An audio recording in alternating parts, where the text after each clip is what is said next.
नमस्कार, enrich news में मैं ऋतु वासनिक आप सबका स्वागत करती हूँ। महाराष्ट्र कांग्रेस प्रदेशाध्यक्ष नाना पटोले की फैजपुर में हुई ग्रामीण सम्मेलन में नाना पटोले ने कहा कि मोदी सरकार ब्रिटिश सरकार से भी ज्यादा अत्याचारी है। इस वक्त उन्होंने किसान विरोधी कानूनों को भी आग के हवाले किया। आइए डालते हैं एक नजर इस खबर की ओर।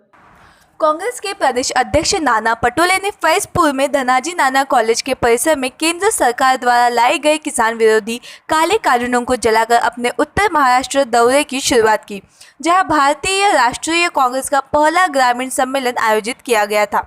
इस मौके पर मीडिया से बात करते हुए नाना पटोले ने कहा कि केंद्र की अत्याचारी मोदी सरकार किसानों को समय नहीं दे पाई।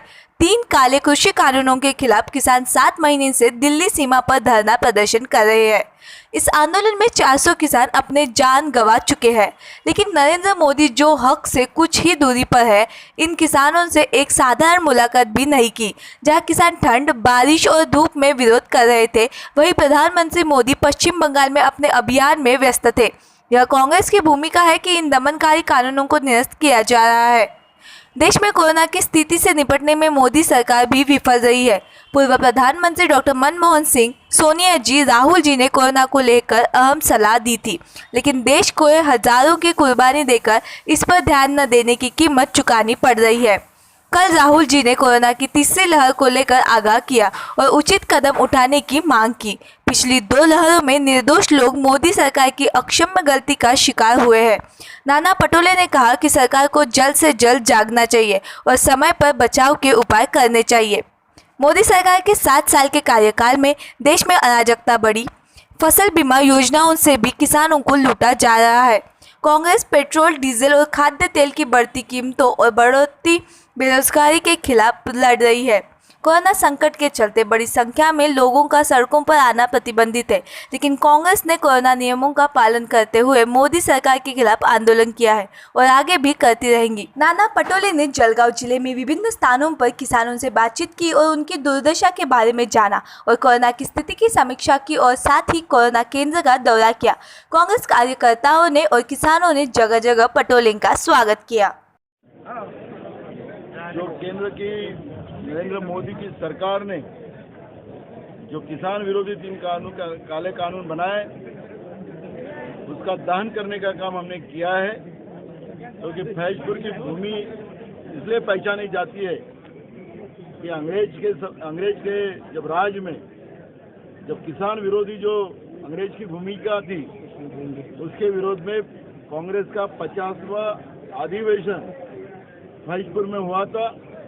और यहाँ पर ही किसान के लिए कैसे कानून रहना चाहिए, ये भूमिका उस समय पंडित जवाहरलाल नेहरू जी के अध्यक्षता के नीचे में महात्मा गांधी जी थे, डॉक्टर राजेंद्र प्रसाद जी थे, ऐसे सब बड़े नेता की अध्यक्षता में और 1.5 लाख लोगों के बीच में यह अधिवेशन हुआ था।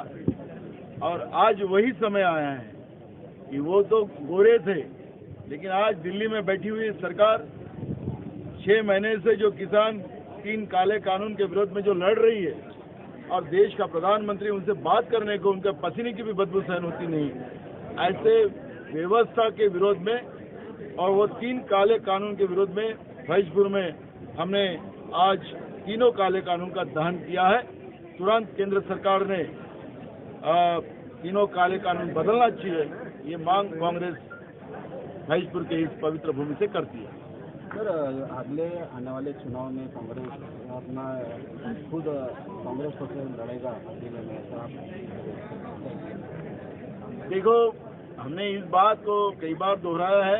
जो बात हमने बोली है वो तो हमारे कार्यकर्ताओं तक और आम लोगों तक पहुंच गई है, लेकिन आज हमारे सामने सबसे बड़ा जो प्रश्न है कि कोरोना के स्थिति में जो देश की तबाही करने का काम केंद्र सरकार ने किया है, नरेंद्र मोदी के भाजपा के सरकार ने किया है, लोगों को सचेत करके उनकी जानें बचाने का काम और बेरोजगारों को रोजगार जो छीनने का काम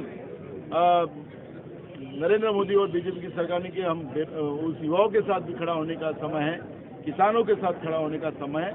और ऐसे समय में अब चुनाव के लिए 3 साल बचे हैं और ऐसे समय में आज चुनाव की बात हम करेंगे नहीं, आज लोगों के प्रश्न के लिए लड़ने का हम लोगों ने मानस बना लिया है और इसलिए ये लड़ाई हमने शुरू कर दी। देखो, कांग्रेस के बिना बीजेपी का तीसरा अलायंस हो ही नहीं सकता, और जो भी करने जाएगा तो वो इनडायरेक्टली बीजेपी को मदद करने की भूमिका से करेगा, और इसलिए देश के लोग ये मान्य नहीं करेंगे।